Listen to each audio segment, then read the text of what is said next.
thankful sa mga vlogger na pumupunta dito. Lalong dumarami yung mga guest namin dahil sa mga post nila. Oh.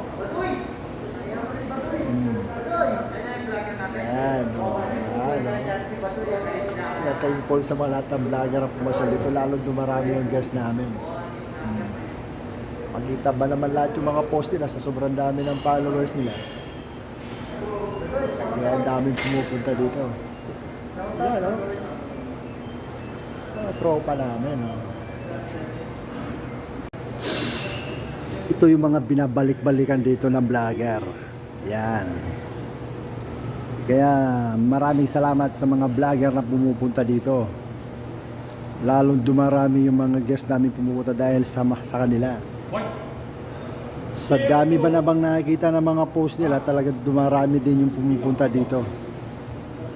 Kaya maraming salamat sa mga vlogger. Lalo na ngayon, no? Tag-ulan. Mas masarap kumain ng sabaw.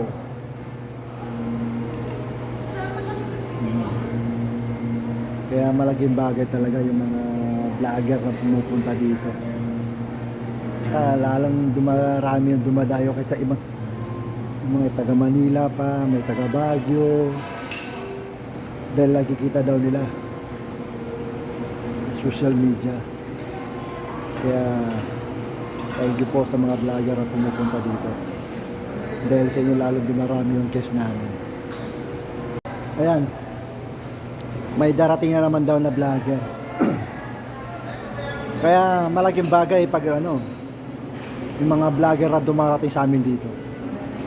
Kasi alam mo naman ngayon sa social media, lalo na pag yung ibang mga sikat na vlogger na punta dito,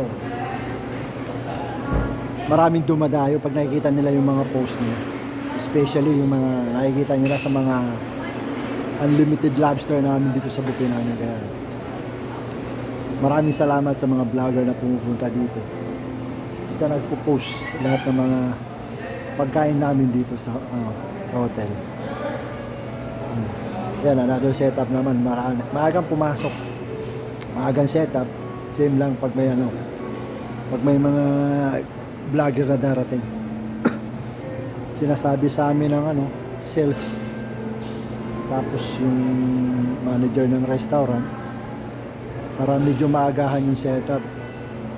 Kasi may mga, alam mo naman pag vlogger, maagang pinapapasok sila. Tsaka yun, nag-shoot ng mga pagkain tayo mga setup. Kaya maraming salamat sa mga vlogger na masyal dito at kumain at saka nag-post rin sa lahat ng mga setup. Thank you. Yung tropa natin, lahat na makikita nyo ng sushi, sashimi, yan, isa yan sa mga gumagawa. Kaya ang daming vlogger na pumupunta din dito dahil isa rin sa mga dinadayo yung mga sashimi tsaka sushi.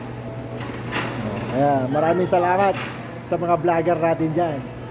Salamat sa pagpasyal nyo dito.